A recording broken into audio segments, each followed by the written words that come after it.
Good morning, good morning, good morning. This is Patrick Lee. It's time for another episode of Midweek Motivation Live. I hope that y'all are doing fine today. Let me adjust the camera here just a little bit.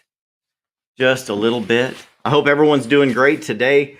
It is as normal here in Amarillo weather. In Amarillo, the weather is changing. A couple of episodes ago, we were in a blizzard. We shot a video in a blizzard. Then it was 75 degrees the next day, and then it rained this weekend, and then it was 75 degrees yesterday, and today it's snowing again, and snowing and raining. Just when you think that the weather is, that winter is done in Amarillo, don't count on that. It will change. I hope everyone is doing well today. It's cold outside, but it's hot in here. Let me tell you, baby, it's a great day to be alive in Amarillo, Texas. I'm motivated. I hope that y'all are too, and I'm ready to help you with that here a little bit. People are already tuning in. Good morning, Sal. Today we're going to be talking about differentiation. Differentiate to dominate. What in the world are you talking about, Patrick? It's your difference that is going to cause people to love you, to become attracted to you, and stay loyal to you. Everyone seems to be in this day trying to follow the latest trend. Everyone is trying to be just like everyone else. And if everyone is just like everyone else, then we don't need you, right? And you don't need me. Why in the world are we all trying to copy everyone else that's following every new tip, every new trick, every new trend on social media? One I was told last week, actually just a couple of days ago, that I need to start doing TikTok videos. I'm 57 years old. How good do you think I would be on TikTok? I was on TikTok when it came out a year or two ago, and I started a TikTok account, and I made one or two short videos. Then everyone decided that TikTok was owned by Chinese media and military, and they were using it to steal your information, and they're going to hack into your computer. And the savvy guy, tech savvy guy that I am, of course, I deleted TikTok from all of my devices because I didn't want that to happen. And then the word came out that people, American corporations have bought in, and they're controlling TikTok now, and TikTok is becoming another trend on social media. But I use most platforms of social media. I'm on many of them, and I despise some of them. And I do understand that I need a couple of them, and I like them. And this one continues to work for me. Facebook and YouTube both continue to work for me. Good morning, Christine. Good to see you as well, all the way out on the Oregon coast. It's 2 hours earlier there. So I hope you're having a good morning, drinking your morning tea out there in Oregon. I'm having my roaster's coffee today. If your local roasters is the coffee to drink, roasted locally, multiple locations in the Amarillo market, roaster's coffee. But one of the things I've talked about with this other person that said, hey, you need to start doing TikTok videos, and maybe you could do like the 1 minute motivation on TikTok. And I'm like, maybe I will, maybe I won't. You never know, but I'm not really that hip on TikTok. I use a lot of other platforms. I've started marketing on Telegram. Telegram is a great media platform as well. Less censorship, which is what I'm all about. But one of the things that I try to do is differentiate. What does that mean? Learn to do things differently than the masses, right? Thank you, Sal. Good morning, smiley faces. That's awesome. A lot of people that come in and watch every week. If you're just like everyone else, and I've heard it said by someone that I really respected and followed years ago, and he said, if I'm just like you, then one of us is irrelevant. And that has stuck with me for many years. And that kind of hit me in my heart when that was said, because we teach people to emulate or try to copy other people, and to try to be like successful people. Well, there are good sides and bad sides to that, and I'm going to chase a rabbit here for a little bit, but you can spend a lot of time trying to be just like someone else. I hope y'all like my little creamsicle colored tie today. I'm wearing the EXP colors. See the EXP blue and orange. Can you see it? That's the EXP blue and orange. So I'm a walking billboard for EXP real estate today. That's my brand. So I'm wearing the blue and orange. Hope you like that. Doing the hair a little different today, mainly because I need to schedule an appointment to get in to see a barber. So I'll be doing that soon as well. I've gone back to an older hairstyle, and I hope y'all aren't offended. It's all good. My wife likes it, so it doesn't matter. But you can spend a whole lot of time, and we teach a lot of people that you need to find someone that's successful and then just copy what they do. Now, in marketing, there are many times that can actually be true. You can go find what someone is doing. You can find things that people have written, different kind of posts that people have made, and you can copycat those, and you can post that over as original content as long as you do it in the proper ways and you're not basically copywriting or sharing copyrighted material without giving that person credit for that. But the methods, the mannerisms, a lot of the technology that's used, we tell people to start, emulating or copycatting people that are successful. But once you have started doing that, you must remember that in order, when you do that, you become part of that crowd, part of that mass that's out there. And if there's anything that we don't want to do is just become another number, right? Just another face in the huge crowd of whatever it is that you do. I happen to do real estate. Many of you are insurance agents. You're sales agents. Good morning, Deanne. Good to see you on here. Always happy when you tune in. You are adorable. So once you become in the crowd of what it is that you do, like I said, I do real estate. There are over 900 real estate agents in Amarillo, Texas, where I film this show and where I apply my trade.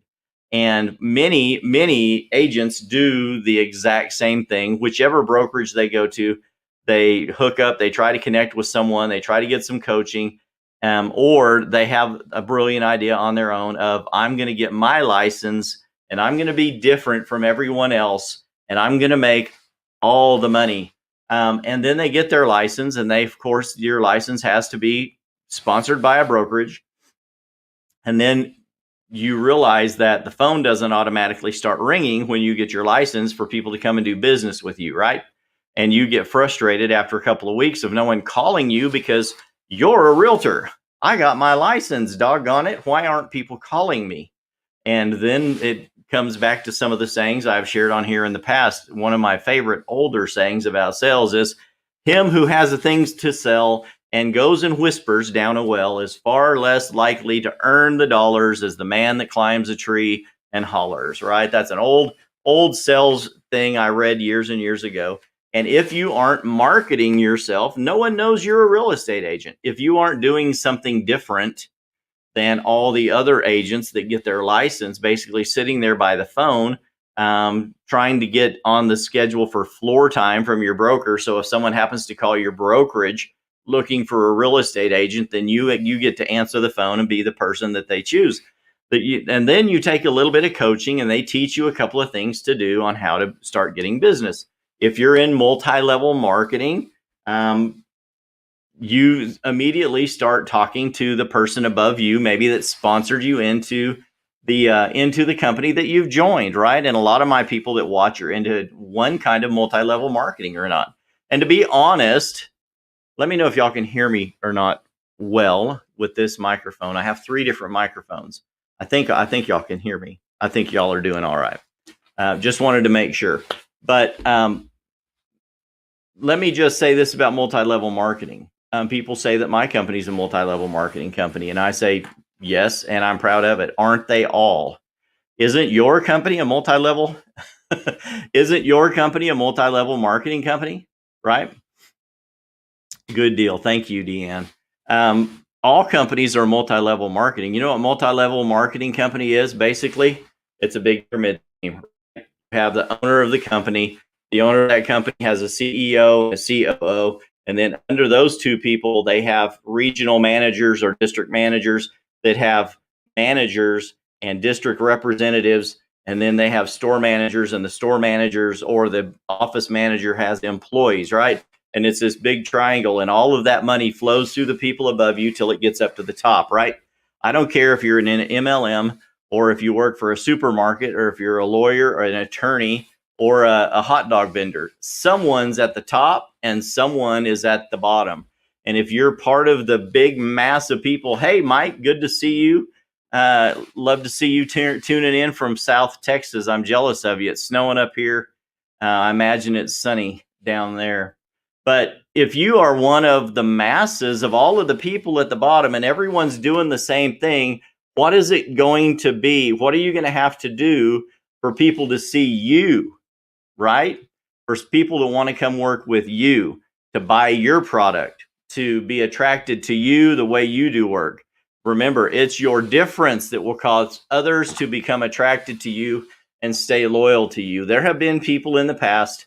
There used to be a furniture salesman whenever I met my wife and moved to Texas, and he wore a white suit and a big white cowboy hat, and he looked like Boss Hogg on Dukes of Hazzard, and he sold furniture, and he would always get on the screen in his get up, and he would say thank you, and he would bow, and it was this big thing, and everyone laughed at the guy, but he was so super successful.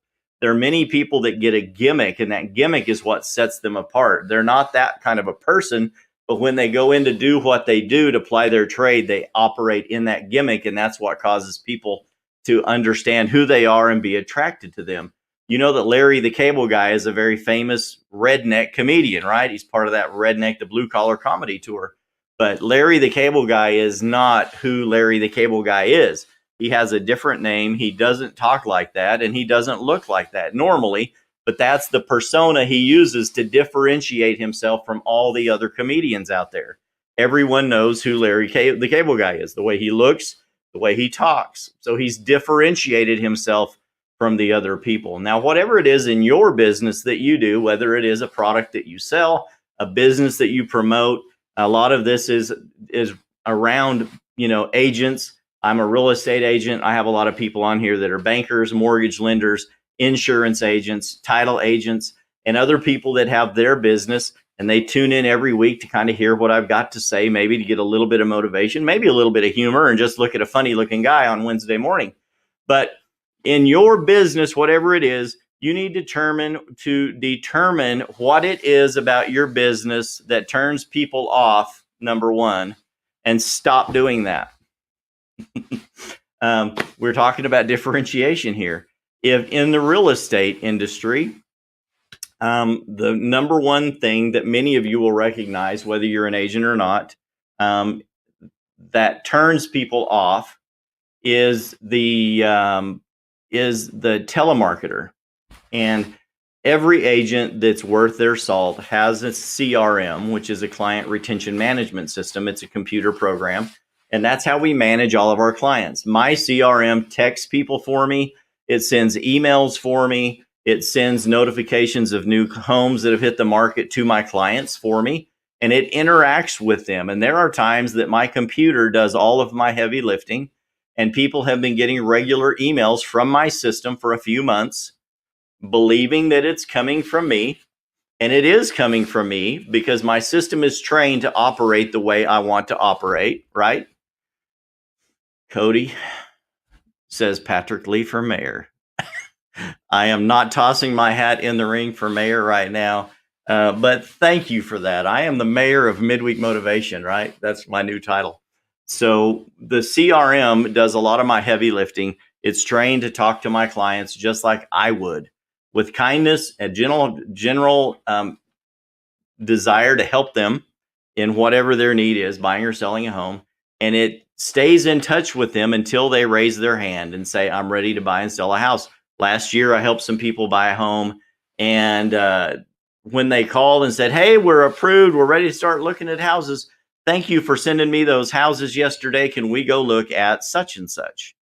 And I went back to my computer program and I had to figure out which house. I looked up the client, looked at the homes that my computer program had just sent them. I scheduled the appointment. We went and looked at houses. We looked at two, decided to go another direction, looked at one, and bought a $300,000 house, all based on my CRM. Now, that's one of the things that successful agents do that you want to continue doing, right? Because there are things that are going to be good for us to do. It's good for me to have successful tools. But you want to know what actually happens when I do that? Good morning, Marlene. Thank you for tuning in. Marlene is my phenomenal transaction coordinator, very successful realtor on my team. And she's phenomenal. She'll be back in the office later today. We have a lot of business going on right now. So Marlene is one of my key components. Any of you that go and come and do business with me will get to meet Marlene. She is absolutely phenomenal. Thank you for tuning in, Marlene. But so one of the things that differentiates me from a lot of other agents is agents won't operate in their CRM, or they don't even get a CRM, and they use the method of keeping postcards, index cards in a shoebox or a little box, or just keeping a stack of notes, and they operate out of a notebook. And when they remember to call someone, they do, and if they don't, they don't. And nothing really magical happens from that. They haven't differentiated themselves from anyone else. They're just what we call in the real estate world, the average frustrated agent. And that may be you, and you're in your MLM. You may be selling makeup or Herbalife or Amway or makeup or energy shakes or pills or sportswear, whatever it is. But you need to find out what it is that your business, what it is about your business that turns people off, and stop doing that. The telemarketers in the real estate world are one of those that people, when you just consistently call, you have zero relationship, you're not interested in getting in building a relationship. We tell people a lot that you have to get through a lot of no's while you're looking for the yes, right? So you are looking for the yes, but if you're calling people to promote your business, to determine their interest in buying your product or service, and they're just hanging up on you, they're offended, they can't stand it, they tell you don't ever call me again, maybe you need to learn a new tactic or a new system or learn a new script on how to talk to people. So when you do get in touch with that person on the phone and you totally disrupt their way of thinking about you by saying something to them that catches them off guard. And one of the things that I have learned to say in the past, when you talk to people about, you're calling them and you're trying to determine their interest about buying or selling a home, for one example, you'll say, yes, I am a realtor. Yes, I do potentially have a buyer interested in your home, like if it's a for sale by owner, and say, and yes, just so you know, I hate getting calls like this too. Ha ha ha. Something along that line. And it takes them off guard. And they're like, what? I'm like, oh my God, I cannot stand shark realtors. Are you kidding me? Oh, they make me so annoyed. And they give us a black eye. They're really bad for our business. So that's one of the things in my line of work that I strive not to be, is the guy, we used to call them with long teeth, right? They're just trying to get in your face and get your business. We call it commission breath. You can tell a mile away when you're talking to them that all they want is your money. They don't care about you. They don't care that you have a great service, that you have a great team of people in the background ready and waiting to help them with love and concern and consideration for their feelings, their finances, and their needs, right? So if you can get across to them that you actually do something different, that you're different than all of the rest, that's going to cause them to stop scrolling through people or stop listening to the masses and pay attention to you. And then once you do that and you get that person to stop and actually listen to you, you need to start asking them a lot of questions to find ways to add actual value to that client or customer. I hope this is making sense for y'all. Cody on here is phenomenal at pizza, right? Cody owns Fire Slice Pizza. You hear me talk about him a lot. Cody tunes in. I go to Cody's almost every Wednesday for Wing Wednesday, because not only does Cody run a great pizza business, but he also has some of the best chicken wings in town. And man, who doesn't like good chicken wings? And I go to Fire Slice Pizza for pizza and chicken wings because they're phenomenal. But the one, every time I go in there, Cody knows what I want to eat. Usually it's ready when I get there. He's like, you on the way? I'm like, yep. They already know what I want, and they take care of me when I walk in the door, and I always leave happy. And maybe that's something that you can do. Find how to add value to your client and customer. And you know what? It keeps them coming back. In Amarillo, let me tell you something. There's a lot of pizza joints. A lot of pizza joints. There's a lot of good pizza joints. You know what? I don't go to those pizza joints. I go to Fire Slice because I do business with someone that does it right and takes care of me. And Cody differentiates himself from a lot of other pizza joints. You can go get regular pizza anywhere, but not like you can at Fire Slice, right? Hey, Deanne was just there. Look at this, Deanne. Deanne loves Fire Slice. She was just there. So it's phenomenal. It's a great place to go. So when you determine what it is that people don't like about your industry, stop doing that. Then once you do get a client to start listening to you, find ways to add actual value to that client or customers. Ask them a lot of questions about what their needs are. And when you do that, and one of the things that I like to ask people during the process is, in the very beginning, what was it about me that actually caused you to want to do business with me? And if you can get really bold and truthful with your clients, honest with your clients like that, they'll tell you. They will say, and they've said to me, Patrick, you just answered your phone. And there are a lot of people that just won't answer the phone. There is a differentiation factor to that I want to talk about a little bit, and I've shared on here before, because you can't be 100% available tied to your phone at all times. You do need to have some sense of unavailability. So there is a little bit of that to where the client, the friend, the customer knows, hey, listen, Patrick has a life too.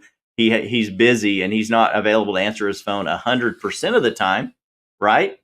But as often as I can, I do. You know what I mean? I answer the phone and I try to find what it is that my clients actually need. Another thing they'll say is, you just tell us the truth, which is another thing that differentiates me from a lot of people, is I am brutally honest. And if you can sit down with someone in your service and determine from them and ask them right up front, hey, listen, man, I can tell you a lot about what you want to hear, and you're probably going to hire me, and you may not end up having a good experience by the time this is all said and done, because I really just told you what you wanted to hear to get your business. But at the end of the day, I'm going to operate the same way I operate all the time. And that may work, it may not. Who wants to hear that? Right? But that's what actually happens when people just start telling you what you want to hear. So one of the things that I do is I will just simply say, listen, man, I'm known up front. Let me just tell you, I'm known as brutally honest, the brutally honest realtor. And I love helping people buy and sell homes, but I can't sit here and blow smoke up your skirt. I can't tell you that your home is worth what you think it's worth. All I can do is tell you the truth. And I hope that you appreciate that. Would you rather me tell you the truth so we come to a happy ending here? We take this logical progression of a worthwhile goal and we end up at the finish line with your home sold for the right amount of money and it's a win-win on both parties? Or would you rather this turn into a fight and we have an unsuccessful outcome? So 99.99% of the people will always say, just tell me the truth. 100% of them want you to, but not everyone will always say it. So they want you to tell them the truth, and that telling the truth will set you apart. That'll differentiate you from a lot of people, right? A lot of people get in this salesman mode, and they have the same lines and they just throw them out there, and they spitball. They throw spitballs against the wall or mud balls trying to see which ones are going to stick. And that's just not a good way to do business, right? People need to be motivated to work with you, and you need to find out what it is in your trade that's going to differentiate you or set you apart from the other people who do what you do. Your difference is going to become your beauty. Final point here, learn what really motivates people who need your service or product and start doing that. Everyone that has a product or a service is a salesperson, right? I don't care if you sell eggs or cars or homes. Everyone has something to sell. You sell your services if you're a criminal law attorney. You sell your services if you're a tax preparer. If you do sell cars, if you have a power washing business, whatever it is, you have a product or service to sell, right? You just do. We're all salesmen. If you don't believe you have a product to sell, then all you are is an agent for something. You are selling yourself. 100% of the time, if you have something that you do that makes money, you're a salesperson. Okay.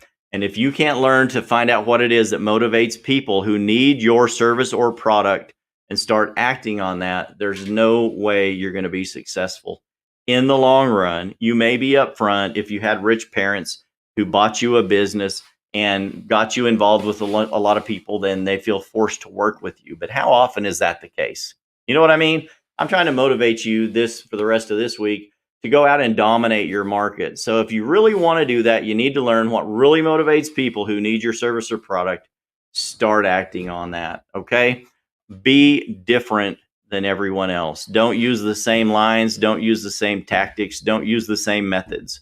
One of the other things that I do to differentiate myself is Midweek Motivation Live. In my market, no one else is doing this video. And I didn't start out to do this video to set me apart. I started it out to really develop a bigger sphere of influence in my market. This is a town of 200,000 people. Like I said, there are over 900 agents. We're getting close to 1,000 agents in my market. And if I want people to know who I am, I'm not from here. I've lived here for over 25 years, but I'm not a native. I don't know the same schools. I didn't go to the same schools. I do attend some of the same churches. People who have attended multiple churches attend mine from time to time. I haven't changed churches since I've been here for 25 years, but I love my church, and my sphere of influence a lot of time is my church and a couple of other places I've worked in the past. And that's my sphere. So if I want people to know who I am, do I buy billboards on the busiest street in town? No, every agent can go out and buy a billboard. Do I start doing mailers like everyone else does? Everyone else does mailers. If they get a little money, they sell a couple of houses, they start doing postcards. Or I could go be that door knocker that finds a little neighborhood, and I could go knock on doors and say, hey, I'm so-and-so and I'm a realtor and I'd like to do business with you. Or I can do something that's different. If no one else in town is doing a midweek motivational show, why don't I do a midweek motivational show? It gets people to know who I am. It puts my face in front of others, and it allows me to serve you. And if I can serve you, I can help you. And if I can serve you, we can develop a relationship. And that's differentiation. I hope this has helped some of y'all today. I appreciate each and every one of you that tune in every week for Midweek Motivation Live. As always, I do this as a service for you. And there's always an ask at the end. If you or anyone you know is interested in buying a home, selling a home, or investing in real estate, click on my digital business card created by Nick Krim and Michael K at Content Cardz with a Z in the comments below this video. If you're watching on YouTube, be sure to hit the subscribe button. Click on the bell, which gives you notifications when I'll be going live next. I appreciate each and every one of you for tuning in each week. Remember, you must differentiate to dominate. And my regular comment at the end of every show: courage begins at the end of your comfort zone. Get out of your comfort zone. Have a great week. Talk to you guys next week at this same time. Bye-bye.